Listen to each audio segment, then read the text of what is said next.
So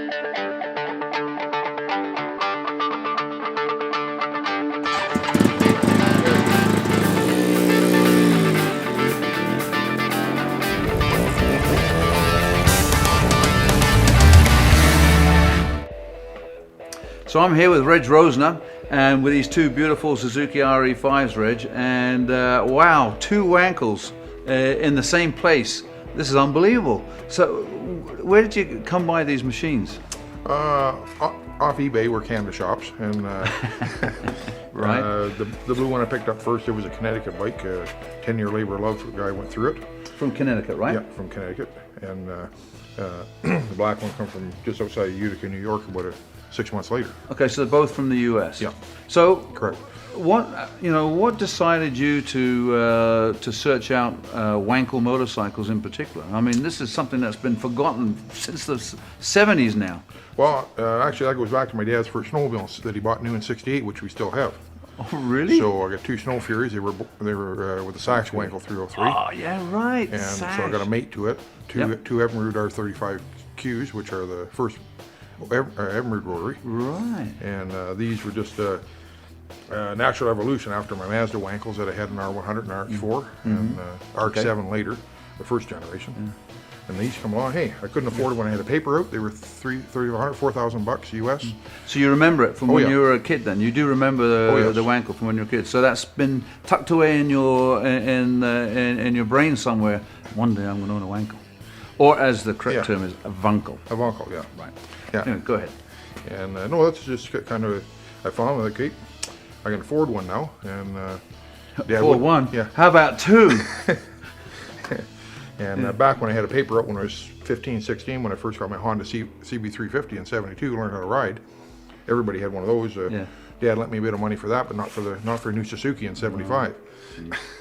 So that's great. So now, this particular model here, now, let's see, now the Suzuki, I think production started in '74, but they actually released, the models were released '75 and '76, weren't they, Reg? Correct, I think, yep. And so, is this the earlier, this is the earlier year? Correct. That's Suzuki RE5M, as they called it. M, okay. Because when they didn't sell with that shape, they put the GT750 water buffalo stuff on it, called an RE5A model. RE5A. So basically the same motorcycles, but they took the 750 water buffalo Gauges and lights. instruments and lights and other things and put it on there to make it sort of more rider friendly. Yeah, and caught most of what people like to see in a bike.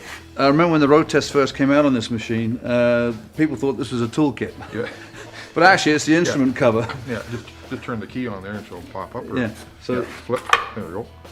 And modern technology. Reg, these are actually stock, aren't they? Correct, yep. And there's nothing been done to them. This is exactly the way you picked them up, and this is basically the way they left the factory. Everything is intact, original paint. Yep. Actually, the blue one's been painted on the tank, I know. But basically, the equipment on these machines is exactly the way they left the factory. Yep. Yeah. Yep. I was noticing the exhaust, and they look like they're split. I mean, it's a single exhaust, but they're split, right? Correct. Yep. You've got two air ducts, two air vents in here. Yeah. So that's is that to aid the cooling? Is it? Or? Yeah, correct. The exhaust and the rotaries run hot, so to keep you from burning your legs. They have a shielded exhaust, and the cool air in motion goes down the outside. I see. So yeah, you can see the exhaust is really well shielded, so you don't burn your leg on it.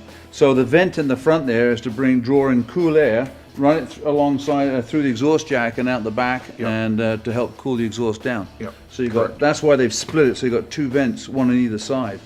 Interesting. And also, if you open up the tank cover here, you've got your fuel cap here, Yes. and of course you've got your rad cap right in front of it, which is pretty handy compared to a lot of other machines where you've got to sort of get underneath or remove panels to get at the coolant. But here it's very handy.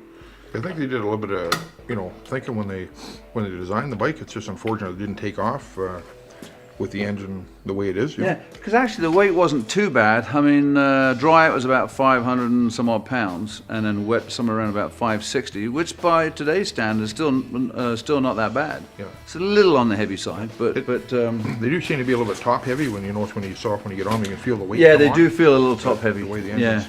Now, you're going to let me ride one of these? Sure. You said? Not a problem. Yeah. Yep. And Just keep the front wheel on the ground. Well, I'll do my best to do that, Reg.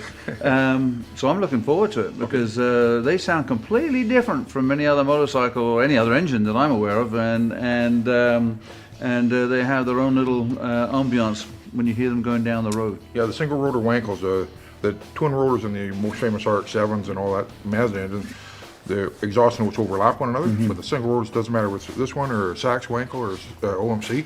At idle, they all have the same little lope. That little Yep. yeah, Till it comes on the exhaust.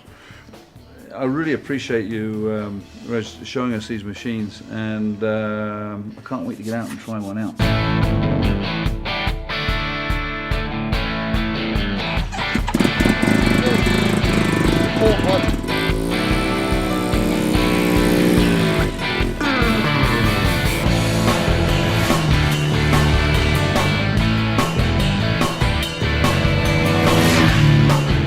It's definitely takes a little get used to the RPM and the feel of the engine.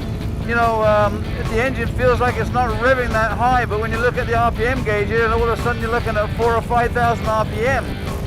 So you got to be careful to look at the gauge and not just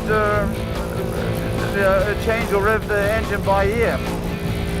At least until you get used to it, I guess.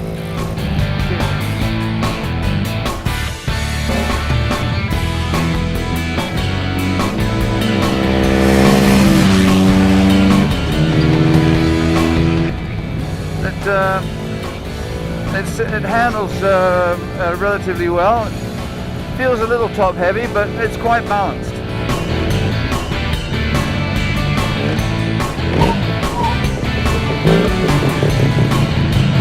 You know, this is a great little bike. I think it's probably one of those unsung heroes.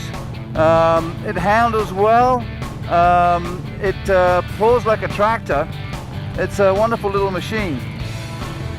The gears are a little bit clunky though, I've got to admit, and this one hasn't been ridden for a while, so the clutch is a little draggy, eh? Oh, I found neutral, there we go. But anyway, you know what a great little bike. You know, I think it's just wonderful. And I'm really happy to be riding this on In Search of, the ultimate two-wheel classic today.